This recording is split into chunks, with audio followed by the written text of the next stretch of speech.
amigas e meus amigos, tudo bem com vocês?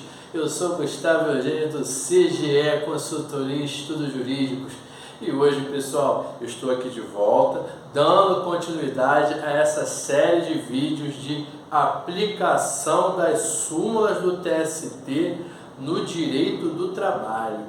Mas, pessoal, antes de mais nada, eu peço para vocês que acionem o sino de notificações para que o YouTube perceba que esse é um conteúdo relevante, que esse é um conteúdo de interesse.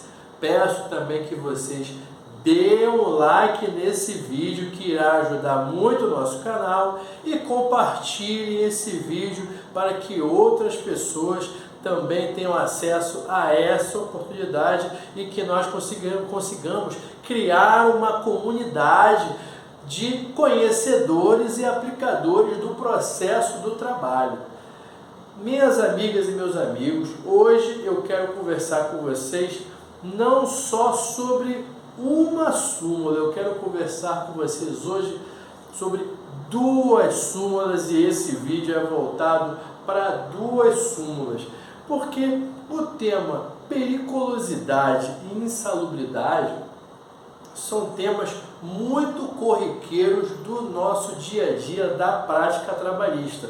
Toda hora a gente se depara com uma ação trabalhista que tenha pedidos ou de insalubridade ou de periculosidade. E você advogado, você tem que conhecer essas súmulas, você tem que conhecer essas OJs.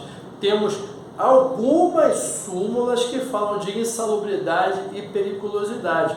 Só que eu preferi aqui colocar as que eu considero mais relevantes e mais importantes para você já ter isso no sangue e saber utilizar, como eu disse até no vídeo passado, aquelas súmulas que você consegue estudar para concurso público e para o OAB e que elas se utilizam naturalmente e corriqueiramente na nossa prática trabalhista. Eu quero conversar com vocês hoje sobre a súmula 39 e 364 do TST. Essa súmula 39, ela já de cara, ela já fala aqui, ó, bomba de gasolina. Empregado que trabalha aonde tem bomba de gasolina faz jus à percepção da periculosidade. E qual é o exemplo que eu poderia dar aqui para vocês? Eu gosto de dar, naturalmente, dois exemplos que eu considero muito comuns e corriqueiros da Justiça do Trabalho quando a gente fala bomba de gasolina.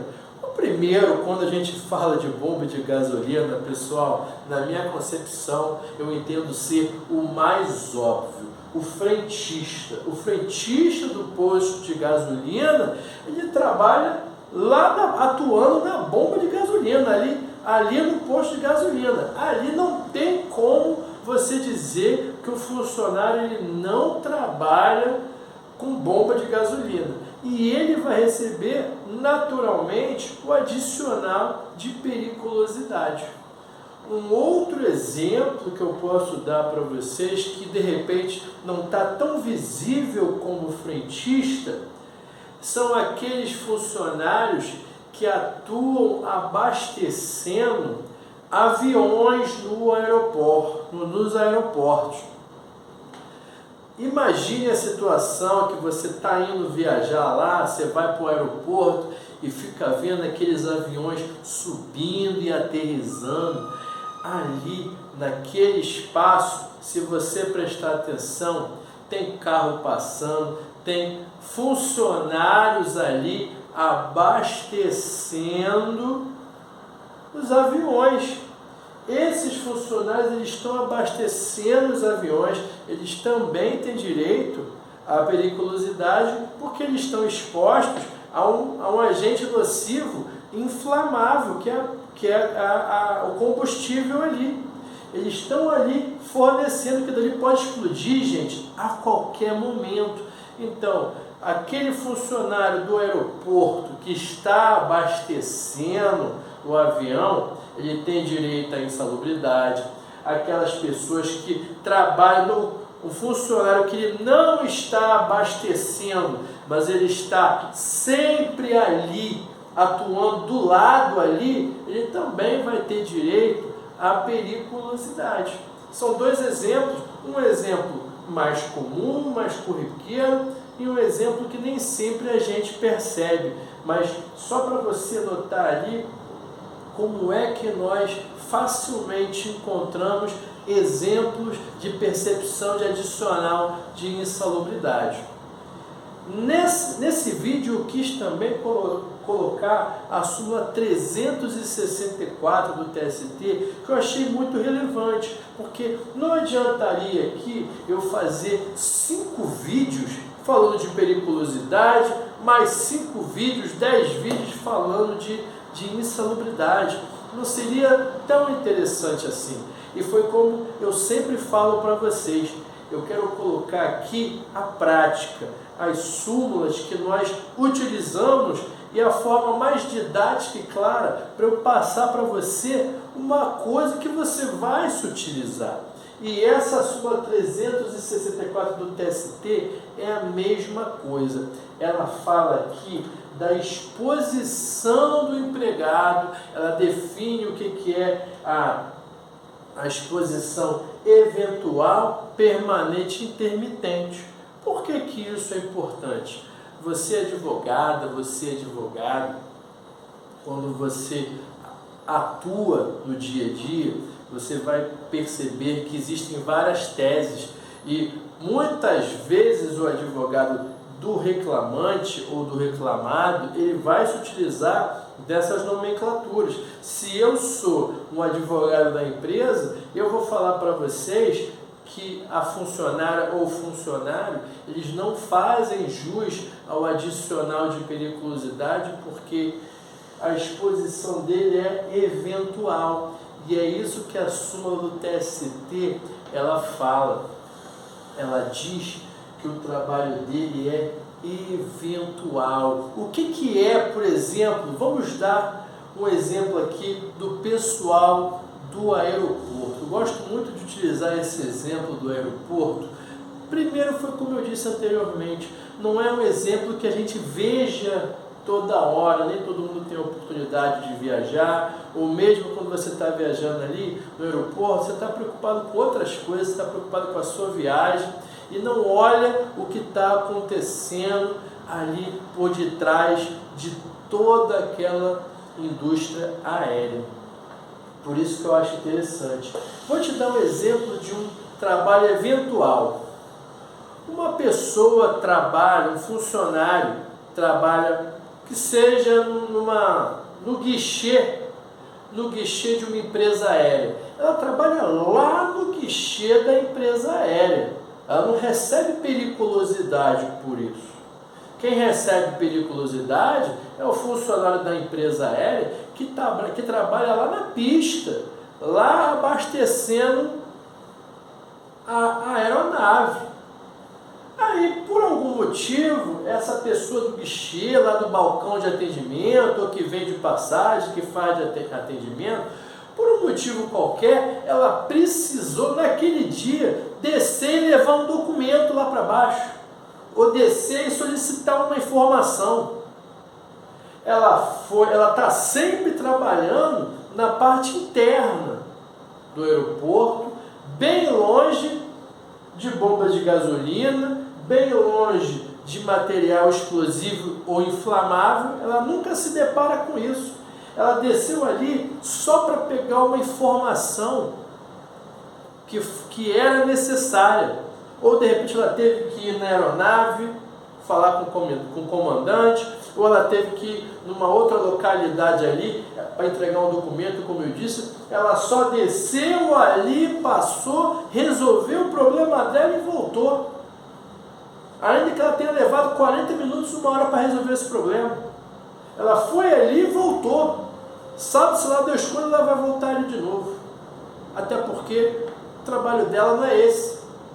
Foi uma situação extra, uma situação excepcional. Eu te pergunto, ela tem direito à percepção da periculosidade? Claro que não, né, pessoal? É como diz o TST enquadra ela numa excepcionalidade, em um caráter eventual. Ela passou ali de forma eventual. Outra hipótese seria no caso do permanente ou do intermitente. O permanente, o funcionário que está abastecendo diariamente, o dia inteiro praticamente, não precisa nem ser o dia inteiro, só de ser diariamente, ele já é permanente, porque ele está todo dia ali.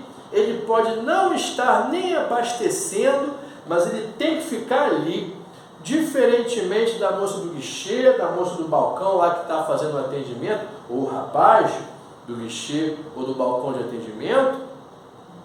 Esse funcionário que está lá na pista, ele está próximo de materiais explosivos ou inflamáveis, mesmo que ele não esteja realmente abastecendo naquele momento. Ele não vai passar 8 horas do horário de trabalho dele só abastecendo. É comum que ele esteja abastecendo com frequência, mas não é toda hora que ele vai estar abastecendo. Mas ele está ali, então ele está no trabalho permanente. Ele que está ali no trabalho permanente, permanentemente, tendo contato com materiais explosivos e inflamáveis, ele tem direito à periculosidade. Agora, por último, tem aquele funcionário que tem contato com material explosivo ou inflamável em caráter intermitente. E o que é o caráter intermitente? Eu gosto de dizer que é o meio termo. O intermitente é o meio termo entre o permanente e o eventual. O eventual é nunca, como se fosse nunca ou quase nunca. O permanente é sempre. É até difícil de dizer quase sempre. E o intermitente, ele está lá com muita frequência. Ele não vai só igual a moça do atendimento, que foi uma vez na vida, outra na morte, como já dizia minha tia. Não, ele não está toda hora ali como o cara que está abastecendo a aeronave. Mas todo dia ele está ali. Todo dia ele não está ali, ele passa por... Todo dia ele passa por ali. Ele não vai ficar às 8 horas do local de trabalho dele lá. Mas todo dia ele passa lá, todo dia ele vai gastar, ele vai ficar ali 30, 40 minutos por ali. Se não é todo dia, segunda, quarta e sexta. Toda segunda, quarta e sexta, ele tem que estar por ali por volta de 40 minutos, por exemplo. Ou seja, segunda, quarta e sexta, ele está colocando em risco a vida dele durante 40 minutos, porque ele está passando pelas bombas de gasolina, ele está passando por onde passam os ônibus que tem o abastecimento, ele está passando por ali, por perto das aeronaves, ele está passando por ali. Isso é um intermitente.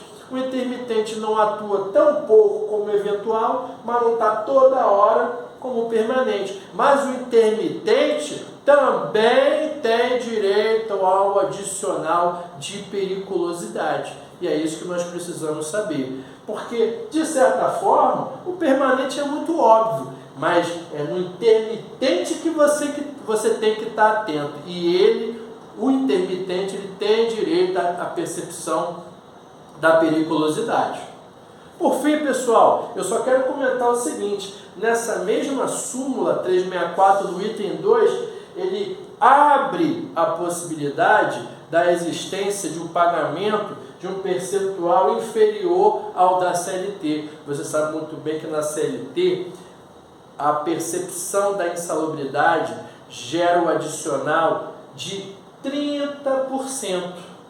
30% do salário do funcionário. Só que, nesse caso aqui, ele abre uma possibilidade de, caso exista previsão em acordo coletivo de trabalho e convenção coletiva de trabalho, previstos na Constituição da República, havendo esse acordo entre as partes, pode haver um pagamento do adicional de periculosidade inferior ao legal.